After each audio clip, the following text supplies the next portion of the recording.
se colocar de pé e vamos ler a palavra do Senhor. Eu te convido para que você abra a sua Bíblia no quinto livro das Escrituras Sagradas, o quinto livro da Torá, livro de Deuteronômio, capítulo de número 6. Leremos a partir do versículo 1 até o 9 e depois o 12º. Nosso tema hoje é educando filhos nos valores do reino de Deus. Diga comigo assim: educando filhos nos valores do reino de Deus. Deuteronômio capítulo 6, versículo 1, que nos diz assim: esta é a lei, isto é os decretos e as ordenanças que o Senhor, o seu Deus, ordenou que eu lhes ensinasse, para que vocês os cumpram na terra para a qual estão indo, para dela tomar posse. Desse modo, vocês, seus filhos e seus netos temerão o Senhor, o seu Deus, e obedecerão a todos os seus decretos e mandamentos, que eu lhes ordeno todos os dias da sua vida, para que tenham vida longa. Diga: vida longa. Ouça e obedeça, ó Israel, assim tudo lhe irá bem, e você será muito numeroso numa terra onde manam leite e mel, como lhes prometeu o Senhor. Diga assim: como lhes prometeu o Senhor, o Deus dos teus antepassados. Ouça, ó Israel, o Senhor, o nosso Deus, é o único Senhor. Ame o Senhor e o seu Deus de todo o seu coração, de toda a sua alma e de todas as suas forças. Que todas estas palavras que hoje lhe ordeno estejam em seu coração. Diga assim: estejam em seu coração. Agora olha o versículo 7, que lindo. Ensine-as com persistência a seus filhos. Converse sobre elas quando estiver sentado em casa. Diga: sentado em casa.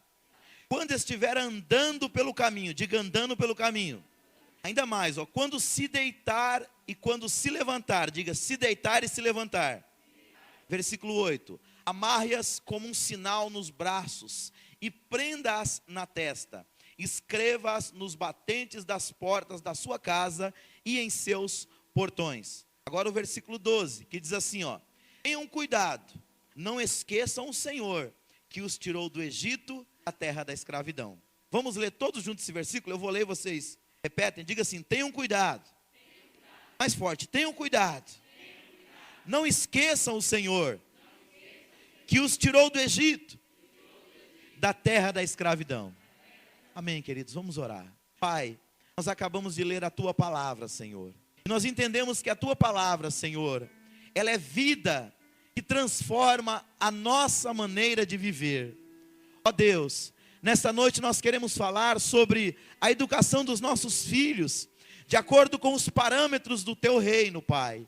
Eu te peço graça, eu te peço sabedoria, e eu te peço com toda humildade, Senhor, me ajuda, Senhor, porque há muitos locais dentro do coração do homem que ninguém pode chegar, a não ser a presença do Teu Espírito, pelo poder da Tua palavra.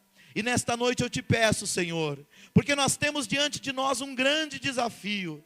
Eu te peço, Pai, me ensina para que eu possa ensinar a Tua igreja, e para que juntos nós possamos aprender como melhor educar os nossos filhos, no temor do Senhor, no temor da Tua palavra, para que as promessas de Deus, para que as Tuas promessas, ó Pai, se cumpram na nossa vida. É esse o meu pedido, Pai, encarecidamente nesta noite. Usa esse vaso mais uma vez, por bondade e misericórdia, e que os Teus filhos possam receber a palavra no coração, e que ela possa gerar transformações substanciais na vida de cada um. É esse o meu pedido, Pai, no nome do Teu precioso Filho Jesus. E se você crê, diga amém. Pode se sentar, coloca a tua Bíblia no banco, e se você puder, aplauda o Senhor com bastante alegria.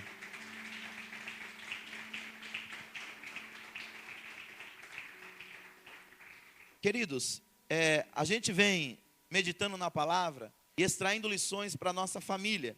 E a gente falou nas últimas 4 semanas sobre a temática resgatando os valores familiares. Já falamos que a família é um projeto de Deus. Falamos um pouco sobre o comportamento do casal, um para com o outro. Falamos um pouco do respeito, dos valores que devem nortear a vida de uma família cristã.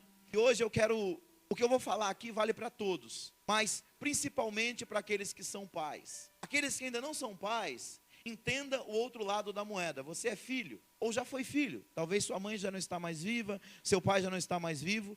Mas os princípios que nós vamos ensinar aqui é válido para cada família, é válido para cada lar.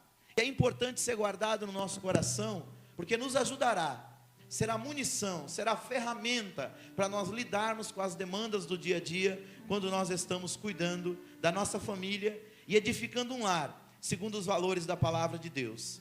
Queridos, o livro de Deuteronômio, a palavra Deuteronômio significa segunda lei. Por que segunda lei? Quem já leu a Bíblia sabe que o povo de Israel foi escravo no Egito durante mais de 400 anos. E um dia Deus levantou um homem chamado Moisés, e com poder e autoridade, vocês conhecem a história, ele entra na terra do Egito e resgata o povo de Israel. Não vou entrar nos detalhes, mas só para você entender, se situar, para entender o livro de Deuteronômio. Ele resgata Israel e ele começa a conduzir Israel para uma terra que foi prometida a toda a descendência de Abraão, de Isaac e de Jacó. E quando ele está conduzindo aquele povo, a jornada que eles fariam para aquela terra prometida, que era a terra conhecida como Canaã, era uma jornada de dias. Mas essa jornada, por causa da rebeldia de Israel, durou 40 anos.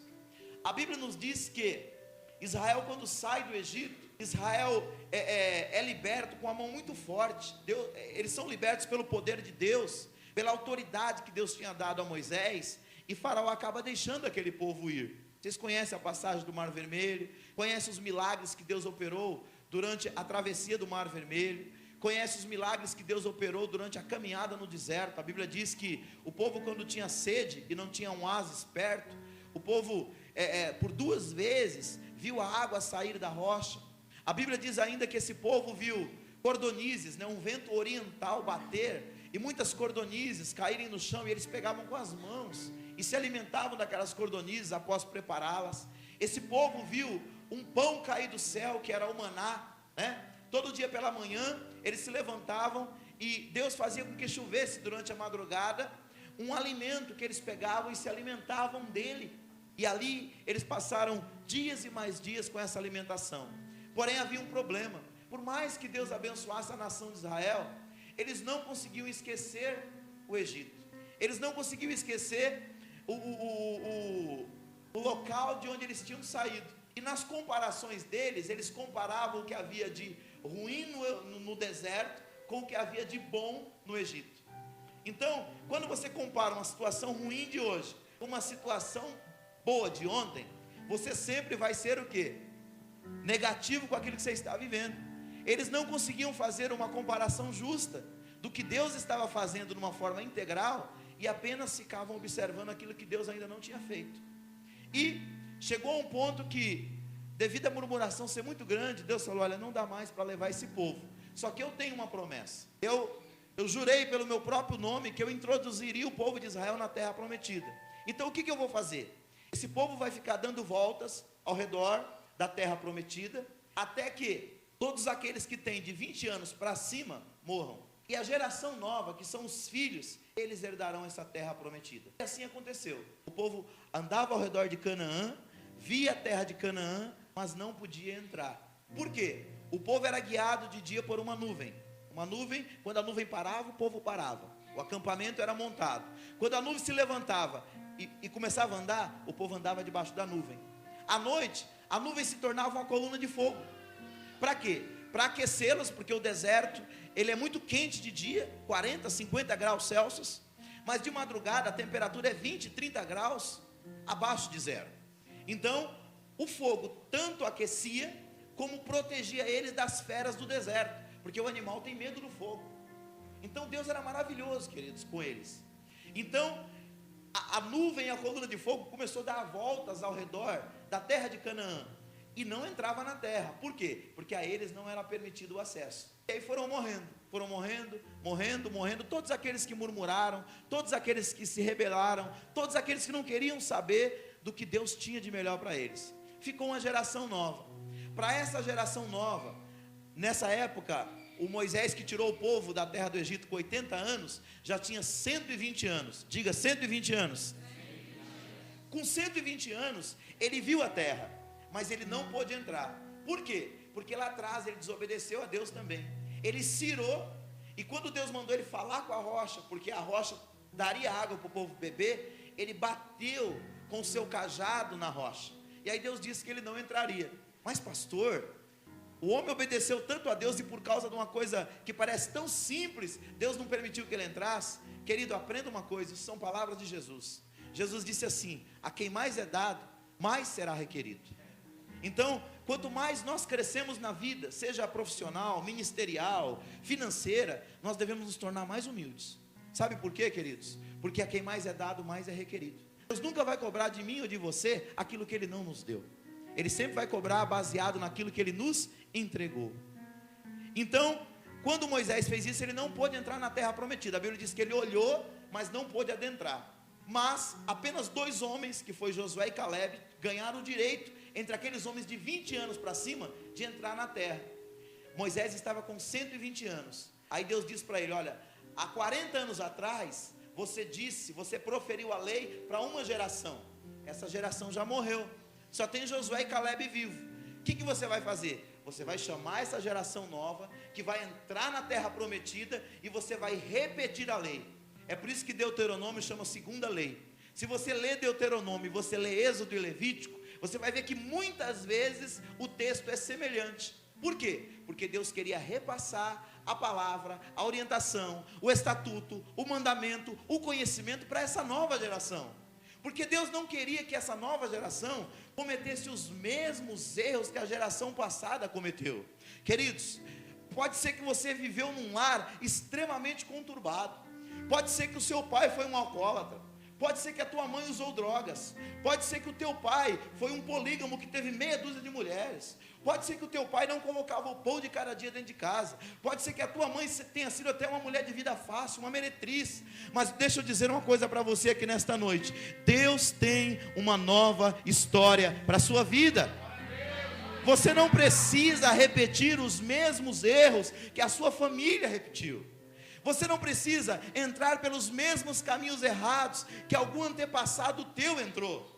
E já tem gente até fazendo campanha dizendo: vamos fazer uma campanha de quebra de maldição, porque você aceitou a Cristo e você vem trazendo um monte de encosto, vem um monte de capeta nas suas costas, que perturbaram a sua família, que destruíram os seus parentes e vão destruir sua vida também. Queridos, em nome de Jesus, nesta noite, eu me levanto como profeta de Deus para dizer para você: para a tua vida é aquilo que nós acabamos de louvar aqui. Toda sorte de bênçãos virá sobre a sua casa, sobre o seu lar e sobre a sua família. Para isso basta apenas uma condição, é o que nós acabamos de ler, é nós lermos a Bíblia, entendermos a palavra e colocarmos ela em prática na nossa vida, queridos. Porque um dia foi chamado um profeta de mandado caçado, chamado Balaão, para amaldiçoar o povo de Deus, e ele tentou fazer isso por várias vezes. Chegou um ponto que ele chegou para o rei Balaque, que o contratou, e disse: olha, contra Israel, contra o povo de Deus, não vale maldição e encantamento. Queridos, hoje nós aqui, nós somos a igreja de Deus, nós somos o povo de Deus. Contra a tua vida, contra a tua família, contra o teu lar, não vale maldição e encantamento. Você não precisa ter medo do mal. A Bíblia diz: se andarmos na luz como Ele na luz está. Nós temos sobre nós a comunhão de Cristo. Ele diz: se andarmos na luz como Ele na luz está, temos comunhão uns com os outros. A comunhão vai acontecer dentro do teu lar, a paz vai acontecer dentro do teu lar, a harmonia vai acontecer dentro do teu lar. E aí acontece outra coisa, a Bíblia diz: e o sangue de Jesus Cristo nos purifica de todo o pecado. Mas pastor, eu tenho um passado negro. Querido, nesta noite Deus manda dizer para alguém aqui: Deus pega o teu passado hoje, lança no mar do esquecimento, e ainda põe uma placa na beira do mar, e diz assim: é proibido pescar. Deus não se lembra mais do seu pecado, Deus não se lembra mais do seu passado, Deus já te perdoou. Viva uma nova vida, olhe para frente, siga para o alvo, prossiga. Tem uma caminhada diferente. Deus ainda tem coisa maravilhosa para fazer na sua vida, na sua casa e no seio da sua família. E agora, queridos, a lei era repetida para essa nova geração, para que essa nova geração não cometesse os mesmos erros da geração passada. E eu volto a dizer, querido, não importa o que aconteceu lá atrás, Deus tem uma nova história para escrever para você, amém? Conta-se de dois homens. Um era faxineiro numa empresa e o outro era o presidente. E depois de muita pesquisa, um dia descobriram que o faxineiro era irmão do presidente da empresa. E aí uma mega revista foi fazer uma entrevista, porque eles acharam muito discrepante a vida daqueles dois homens. Como é que um era faxineiro na empresa e o outro era presidente? E aí quando sentaram com o presidente, disseram: vem cá, diz para mim, como era a sua vida? E ele começou a relatar. Aí sentaram depois com o faxineiro, e ele também começou a relatar. E o faxineiro dizia: olha, eu estou aqui, sabe por quê? É por causa do meu pai. Meu pai foi um cara alcoólatra. O meu pai batia na minha mãe. O meu pai espancava a mim e a meu irmão. E nós vivíamos uma vida miserável. Pensa numa vida miserável. E hoje eu estou aqui porque eu olhava para o meu pai e eu via que eu nunca conseguiria ser algo diferente ou melhor do que ele. E o máximo que eu consegui foi ser um faxineiro. Eu estou aqui e a culpa é do meu pai. Aí foram entrevistar o presidente da empresa. Disseram: e como é que foi sua vida? Ele falou: a minha vida foi igualzinha do meu irmão. Eu apanhei. Meu pai batia em mim, batia no meu irmão, batia na minha mãe. Era uma humilhação tremenda. Mas diz para mim, por que você está aqui? Eu estou aqui por causa do meu pai. Ele falou: como assim? Quando eu via meu pai fazendo aquilo com a minha mãe, fazendo aquilo comigo, fazendo aquilo com a nossa família, sabe o que eu dizia? Eu vou dar a volta por cima. Um dia eu vou sair dessa casa. Um dia eu vou trabalhar. Um dia eu vou lutar. Um dia eu vou estudar. E a minha vida vai mudar. Eu não vou ser igual ao meu pai. Eu vou ser diferente. Eu tenho uma nova história para ser escrita. Querido, deixa eu dizer uma coisa para você em nome de Jesus. O passado já foi. O presente é agora. Mas o futuro está em branco, querido. Deus nesta noite pega um caderno como esse, entrega na sua mão e diz: escreve a sua história, porque eu quero te ajudar. Você não precisa repetir a mesma história do passado. Deus quer, junto com você, construir uma nova história, para que o nome dele seja glorificado nessa história. Por que um se tornou faxineiro? Porque ele olhava para o pai e ele não conseguia ver além do pai. Ele colocou amargura no coração. Ele remoeu a mágoa. Em vez dele buscar um coração que se libertasse em Deus para viver uma nova vida, ele entrou dentro da sua amargura. E o escritor da carta aos Hebreus diz assim: ninguém se prive da graça de Deus, porque se privar, sabe o que vai acontecer? Vai nascer no coração uma raiz de amargura, que vai contaminar tanto ele como aqueles que estão ao seu redor. Querido, nesta noite Deus tem uma nova vida para você. Deus tem uma nova história para você. E Ele quer te ajudar para que você escreva esse segundo tempo da sua história. Pastor, mas eu já estou de idade. Não importa, esses teus últimos anos podem ser ainda os melhores anos da sua história e da sua vida, com a ajuda de Deus. E então aquele outro rapaz dizia: não, eu não quero essa vida para mim, e eu vou ser diferente para a glória de Deus.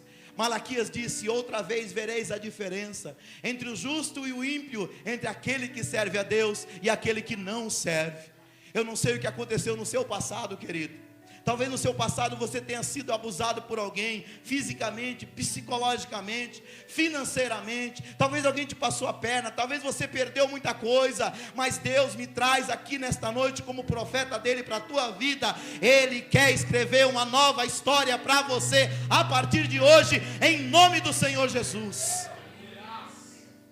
E queridos, essa nova geração, ela foi incumbida de viver uma nova história, de viver uma nova realidade, e não viver a mesma realidade daquela geração passada. Amados, nós estamos aqui para viver o novo de Deus, para viver uma nova experiência, para viver segundo os valores do reino, para ter uma família que vai ser uma referência para as pessoas no dia de amanhã.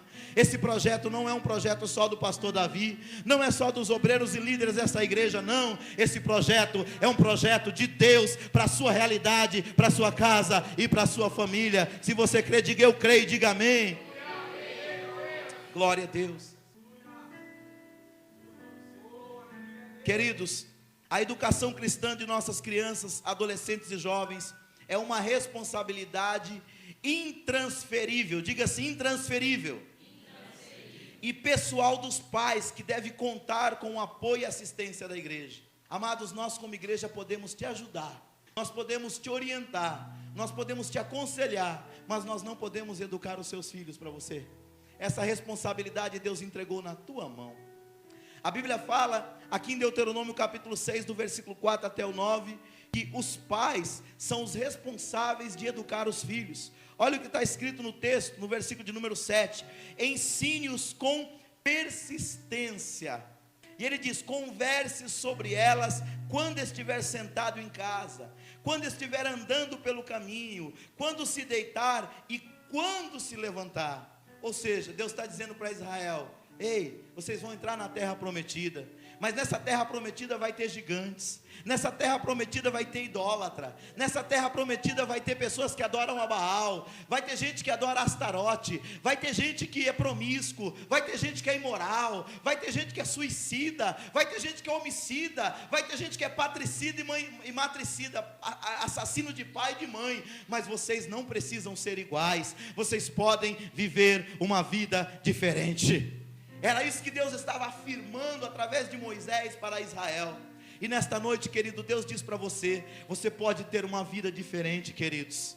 A sociedade está abrindo mão dos valores, cada vez mais a coisa está sendo nivelada por baixo, mas deixa eu te dizer uma coisa, em nome de Jesus, aos pés da cruz e na autoridade do Espírito Santo, você pode viver uma vida acima da média, assim, para a glória de Deus, com os valores do reino, com o auxílio do Espírito e com a direção de Jesus Cristo.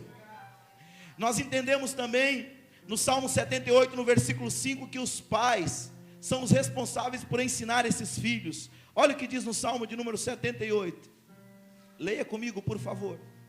Salmo 78, o versículo é o de número 5. Diz assim a palavra de Deus, ó.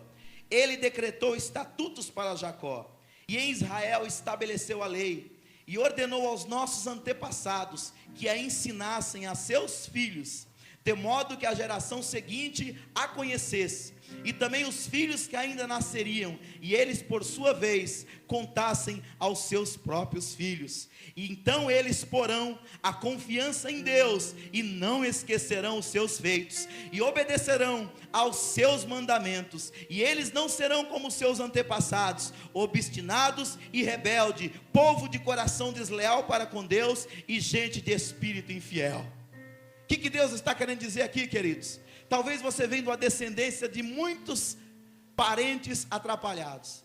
Talvez o teu avô era atrapalhado, o teu pai foi atrapalhado, mas Deus diz para você nesta noite, se você obedecer o estatuto de Deus, a palavra de Deus, você pode viver uma vida diferente, os teus filhos podem viver uma vida diferente, os teus netos podem viver uma vida diferente, os teus bisnetos podem viver uma vida diferente. Amém, igreja? Você pode mudar o rumo da sua história, da sua vida e de toda a sua descendência para a glória de Deus. A minha mãe, quando ela aceitou a Cristo em 1968, ela foi congregar lá na Igreja Elim do Bandeirantes. Ela mudou a história de uma geração. Todos os seus parentes vinham de uma religiosidade morta. Havia muitos casos tristes na nossa família. E não foi o meu pai o primeiro a mudar a história, porque o meu pai, durante 50 anos, foi alcoólatra.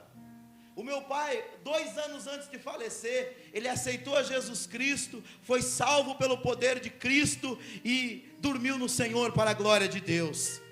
Mas durante 50 anos o meu pai foi um alcoólatra, mas a minha mãe se recusava a aceitar que os seus 8 filhos vivessem a mesma vida. E quando nós ainda éramos crianças, eu lembro que de 75 a 83, ela congregou na Igreja do Bandeirantes, tinha um trabalho lá de escola bíblica dominical, e lá nós tínhamos 2 professoras, uma era minha mãe, a dona Dalva, a mulher mais crente que eu já conheci, e a outra era a irmã Terezinha, a segunda mulher mais crente que eu também já conheci, e elas nos ensinavam a palavra de Deus todo domingo. Quando chegava em casa, minha mãe abria a lição da escola bíblica dominical e decorar versículo bíblico. Eu aprendi vários versículos na minha infância. A minha tia, que era uma mulher também temente a Deus, ela nos deu um livro, para mim e para o meu irmão mais novo. O nome do livro era Meu Livro de Histórias Bíblicas. Ela mudou a nossa vida com aquele livro. Quantas das vezes eu li aquelas histórias, tem vez que hoje, quase 40 anos depois, Eu estou pregando e as imagens do livro, Domingos, as imagens do livro, Rafael, estão aqui na minha mente, ó. Eu consigo contar a história tão bem, porque eu li essa história diversas vezes na minha infância. Amado, deixa eu dizer para você, a sua família, a sua casa, independente do que está acontecendo ao redor, não está destinada à destruição, não. Há uma graça de Deus sobre a tua família, que pode mudar a realidade dos seus filhos. E muitas das vezes nós tivemos esta oportunidade de sermos ministrados. E hoje eu estou aqui porque um dia alguém resolveu plantar uma boa semente no meu coração. Queridos, grande parte dos pais não acompanha a vida estudantil dos filhos devido às demandas atuais da família. Não é porque o pai não quer, é por causa da correria do dia a dia. Às vezes trabalha no centro de São Paulo, trabalha 12 horas, gasta 3 horas para ir, mais 3 horas para voltar. Chega em casa moído. O que os pais cristãos têm feito pela educação cristã dos seus filhos? É uma pergunta. Se em primeiro lugar a fé cristã não for ensinada e vivenciada no lar, certamente será impossível aos nossos filhos peregrinarem pelo caminho da retidão. A educação cristã é responsabilidade dada por Deus aos pais, mas temos de notar que o ensino requerido nas Escrituras é o de guardar o que se aprende, para termos autoridade para ensinar. Ou seja, precisamos obedecer todas as coisas que Cristo ordenou, conforme Mateus 28, 19 e 20. Os ensinamentos de Jesus foram designados para produzir informação, formação e transformação. Diga assim: informação, formação e transformação. O nosso papel dentro da nossa casa, queridos, não é apenas informar, mas é formar e transformar. E como é que isso acontece? Principalmente através do exemplo. O exemplo que nós damos dentro da nossa casa é mais forte do que um discurso de 1000 palavras. E o que é educação, pastor Davi? Educação é o processo de desenvolvimento das capacidades física, intelectual e moral da criança e de todo ser humano, visando a sua melhor integração individual e social. Querido, quando nós estamos sendo educados, nós estamos sendo moldados para lidar melhor dentro da sociedade. Você já viu uma criança que, por menor que fosse, agisse como alguém que não foi educado? Como é chato, como é triste, as vergonhas que muitas vezes os pais passam. Outro dia não, tem alguns anos, eu ouvi um pastor pregar, ele disse que ele estava num aeroporto, e uma criancinha, 3, 4 anos, estava brigando com sua mãe. Olha que coisa, 3, 4 anos. Aí a mãe ia falar com ela assim, ela falava: sai daí! E xingava a mãe. A mãe: não, filhinho, vem cá, ele: sai daí! E mandava ela ir para a ponte que partiu. E ele ficou olhando aquilo, e o coração dele doendo. E às vezes eu fico pensando, queridos, como é que tem sido o nosso ensinamento para os nossos filhos? Porque eu vou dizer uma coisa para você: se eu e você que somos pais, não tivermos a coragem e a autoridade para corrigi-los, o mundo vai corrigi-los. E meu pai sempre disse, meu pai foi militar, 13 anos. Ele dizia assim: Davi, eu corrijo vocês, porque se eu não corrigir, eu corrijo com misericórdia. Mas o mundo lá fora não tem misericórdia. Então às vezes a gente fica com medo de dar uma palmadinha no filho, né? Eu vou dizer para você, o mundo aí fora não dá palmadinha. O cara, quando cai dentro de uma delegacia de polícia, ele apanha, é de madeira, ele apanha no rosto, né? Então, mais do que nunca, nós temos que ter a coragem, queridos, de sentar os nossos filhinhos lá e colocar ele para pensar, e colocar o dedinho na cara dele: não, pastor, mas eu vou destruir a autoestima do meu filho. Querido, uma boa correção nunca destruiu a autoestima de ninguém. O que nós não podemos é espancá-los e provocar-lhes a ira. Mas, deixa eu dizer para você, uma boa correção faz bem para a saúde e conserva os dentes. Por quê? Você que é pai, você não vai lá fazer isso. Agora o povo lá fora, queridos. Então, mais do que nunca, nós temos que entender que educar os filhos não é uma tarefa fácil. Deus, porém, confiou-nos essa tarefa, e dela nós não podemos fugir. Infelizmente, muitos pais estão terceirizando a educação dos seus filhos, e isso tem enfraquecido a família cristã. Para que cumpramos essa tão nobre missão, é necessário que busquemos a sabedoria que somente Deus pode conceder-nos. Está lá em Tiago 1,5. A Bíblia diz que quem não tem sabedoria pede, porque Ele dá e Ele não lança em rosto. Ainda que contemos com a ajuda da igreja, a responsabilidade de educar os filhos é dos pais. Amém, igreja? Nós aqui podemos dar um conselho, orientar. A Bíblia diz em Efésios 4:11 que Deus designou mestres para a igreja. O meu papel, o papel dos professores da escola bíblica é orientar os pais, é orientar os filhos. Mas por que não é nosso papel educá-los? Porque nós passamos um tempo mínimo com eles, em vista do tempo que os senhores passam, em vista do tempo que as senhoras passam. Então, mais do que nunca, entenda, a responsabilidade é nossa. E deixa eu dizer outra coisa: a escola não conseguirá educar os seus filhos nos padrões cristãos.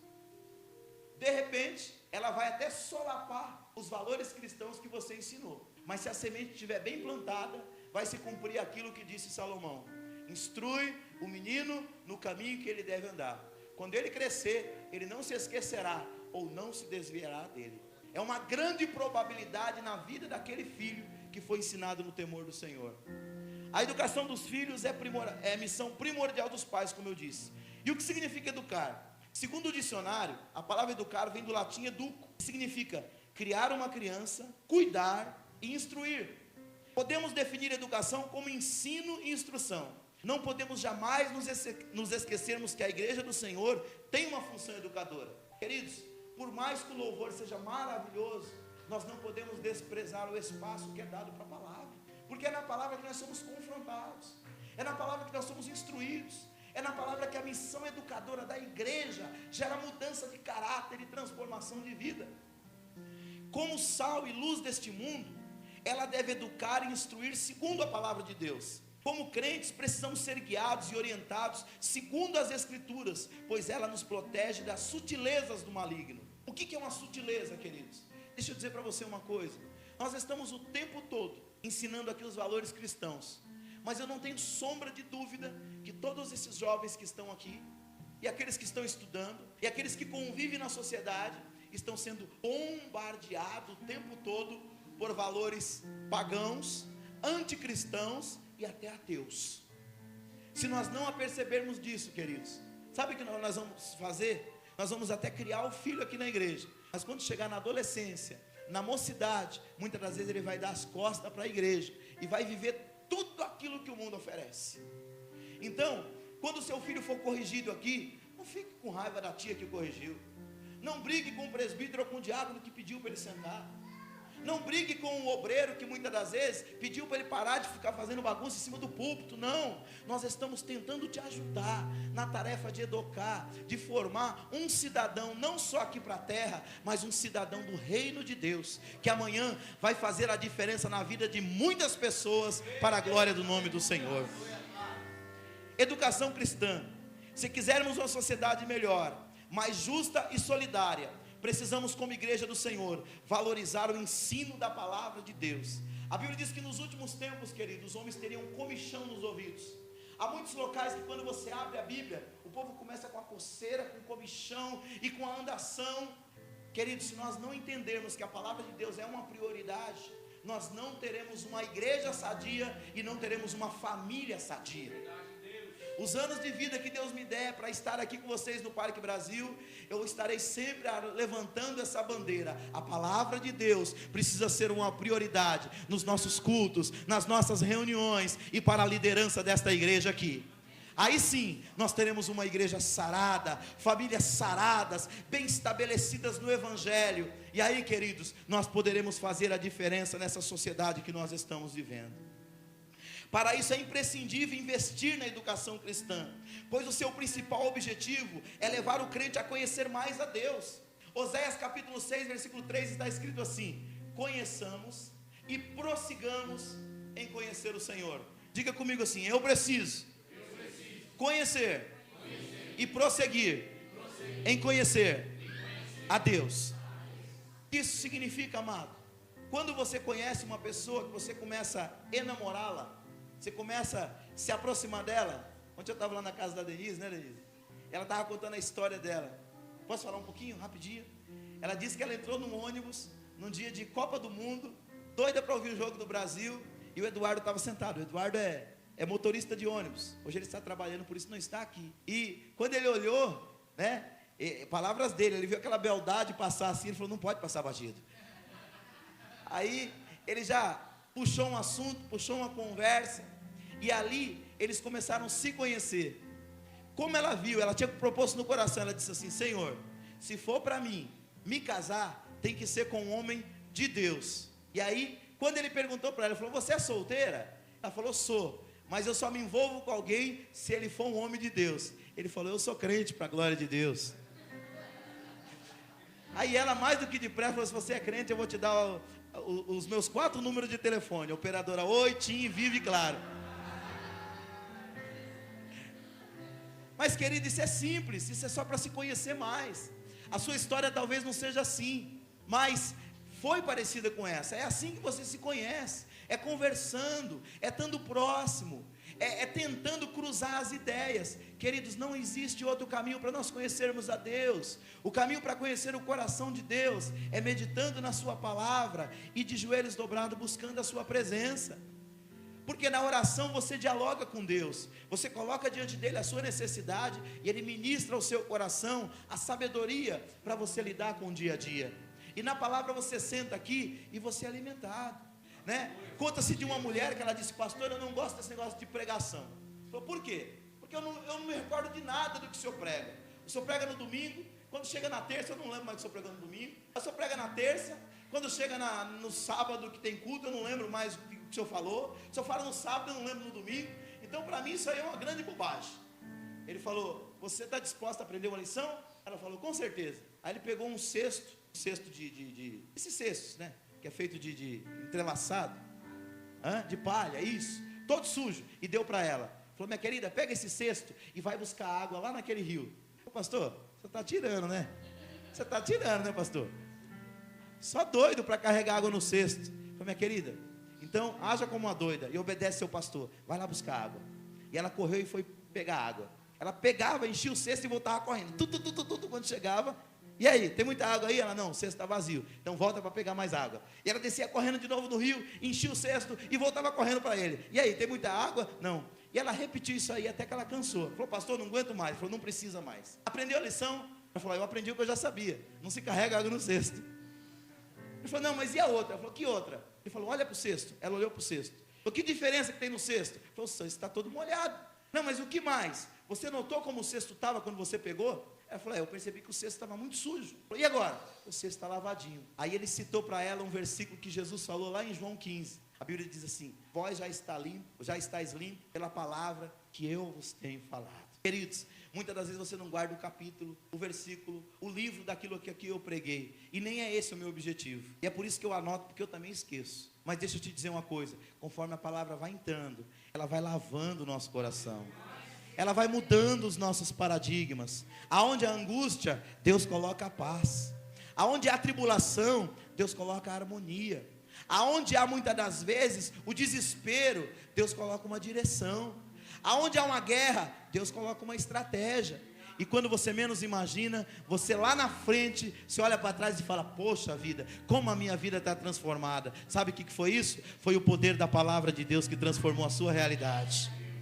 Então, se nós quisermos, querido, uma igreja sarada e famílias sadias, precisamos cada vez mais investir em aprender a palavra de Deus. Deixa eu fazer um marketing aqui. Hoje a escola bíblica dominical foi uma bênção. Foi ou não foi? Quem estava aí? Amém. Foi uma glória, queridos. Aprendemos muito de Deus. Domingo passado não foi diferente. Foi, César?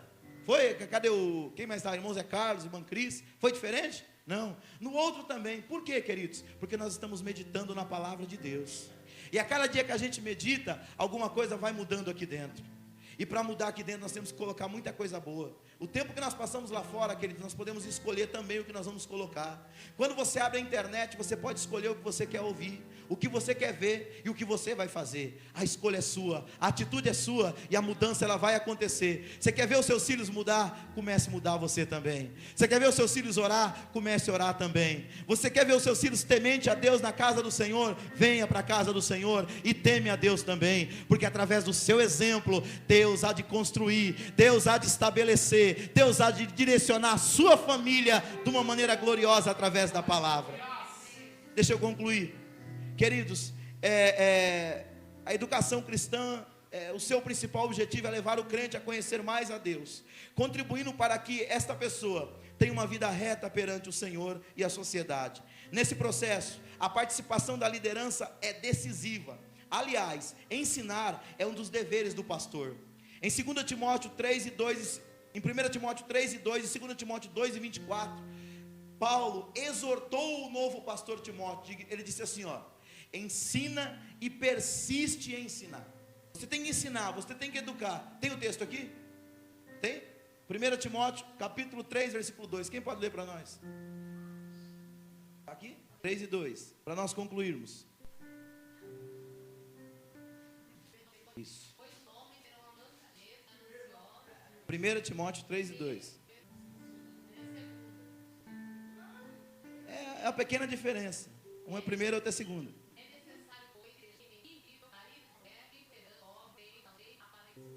Amém? Eu tenho dito para os líderes aqui da igreja, queridos, que cada um de vocês deve desenvolver um coração pastoral, um coração episcopal, um coração de um bispo, um coração que está pronto a ensinar as pessoas.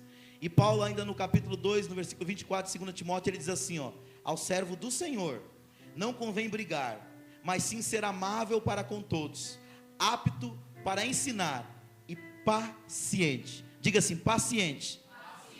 Queridos, quem ensina tem que ter paciência, porque você ensina num dia, amanhã o cara faz errado. Você ensina no outro dia ele faz errado. Você ensina no terceiro dia, ele faz errado de novo. Aí você ensina no quarto dia, ele faz meio certo. Aí você ensina no quinto dia, ele faz um pouquinho melhor. E assim vai, queridos. Assim somos nós. A Bíblia diz que Deus vai nos transformando de glória em glória e de fé em fé. Líder, você precisa ter um coração pastoral, um coração apto a ensinar a sua equipe. Pai, mãe, você precisa ter um coração matriarcal, um coração que sabe amar, um coração que sabe perdoar e um coração que tem paciência para ensinar. Sabe essa pessoa maravilhosa que você é hoje? Quem se considera aí uma pessoa maravilhosa, diga amém, amém. Tudo isso foi formação. Alguém nos formou, alguém investiu em nós, alguém nos ensinou. Amém, queridos? Eu vou ficando por aqui nas minhas palavras, mas que a gente possa entender que esse dever, que não é só dos pastores, mas de todo aquele que tem um cargo de liderança. E você na sua casa, você é líder, mãe. Você na sua casa, você é líder, pai. Você é aquele que Deus colocou como sacerdote e sacerdotisa, como profeta e profetiza, como pastor e pastora da sua casa, para fazer a diferença no seio da sua família. Amém? Vamos de pé, orarmos a Deus e agradecermos ao Senhor, porque nós entendemos que a educação cristã, ela começa na família. Os pais receberam de Deus uma das mais nobres missões: educar os seus filhos. Aqueles que amam ao Senhor e a sua palavra vão fazer de tudo para que seus filhos sejam educados segundo os princípios bíblicos. Somente assim livraremos nossos filhos dos horrores que estamos vendo nesses últimos dias.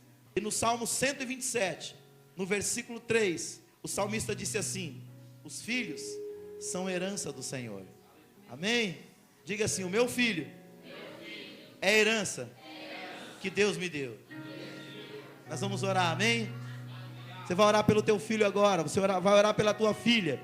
Se você é filho, você vai orar pela sua mãe, você vai orar pelo seu pai, você vai orar por aquela pessoa que Deus tem colocado na tua vida para te instruir, para te aconselhar. Porque durante a vida, a gente tem muitos pais e muitas mães, pessoas que investem o seu tempo, pessoas que investem a sua vida na nossa vida, e faz de cada um de nós pessoas melhores. Amém? Se aproxima da pessoa que está perto de você. Não quero ver ninguém sozinho agora. Todo mundo um perto do outro. E juntos nós vamos orar. Uns pelos outros. Uns pelos outros. Uns pelos outros. Se aproxima aí. Abençoa a vida de alguém. E diga: Deus, ensina ele a ser um pai melhor. Ensina ele a ser um líder melhor. Ensina ele a ser um liderado melhor. Ensina ele a ser um filho melhor. Amém? Vamos orar. Vamos falar com Deus. Querido Deus e Pai, nós entendemos, Senhor, que nós precisamos educar a nossa família, educar os nossos filhos, Senhor, educar, meu Deus querido, as pessoas que o Senhor colocou debaixo dos nossos cuidados, nos valores do Teu reino, nos valores da Tua palavra. Pai, há uma demanda muito grande, Senhor querido, ao nosso redor. Nós precisamos da Tua ajuda, nós precisamos da sabedoria que só o Senhor pode dar. Meu Deus, ajuda esse pai, ajuda esta mãe, Senhor, a ser, meu Deus querido, uma pessoa que vai investir tempo, e tempo de qualidade, na criação dos seus filhos, no aconselhamento familiar, no diálogo, Pai, na comunicação, Senhor querido, dentro do lar. Pai, eles farão a diferença nesta geração. Eu creio que nesta noite o Senhor nos chamou, ó Pai, aqui, para nos dizer que o Senhor tem para nós, para as nossas famílias, um novo tempo, Senhor. Deus, eu oro, eu intercedo por esta mãe e por este pai, que está com seu coração aflito, meu Deus, porque já não sabe mais como lidar com o seu filho, ou com a sua filha, Pai. Deus, eu peço nesta noite, em nome de Jesus, dá sabedoria para cada um de nós, meu Deus, essa sabedoria que vem do alto, para nós criarmos a nossa família, de uma maneira, meu Deus, que o teu reino, que os teus valores sejam implantados, meu Deus, e sejam vividos, ó Pai amado, dentro da nossa casa. E a nós como igreja, Pai, dá-nos sabedoria, Pai, para sermos líderes que temem ao Senhor, que o coração é reto diante de Ti, e que possamos transferir aquilo que o Senhor tem nos ensinado para os Teus filhos e para as Tuas filhas, Senhor. Nós queremos auxiliar, nós queremos apoiar, meu Deus querido, as famílias nessa missão de educar, mas nós não podemos substituí-los, ó Pai. Nos ensina e nos dá sabedoria para apoiá-los, é o que eu te peço, no nome do Senhor Jesus. E só quem crê, diga amém e aplauda o Senhor Jesus.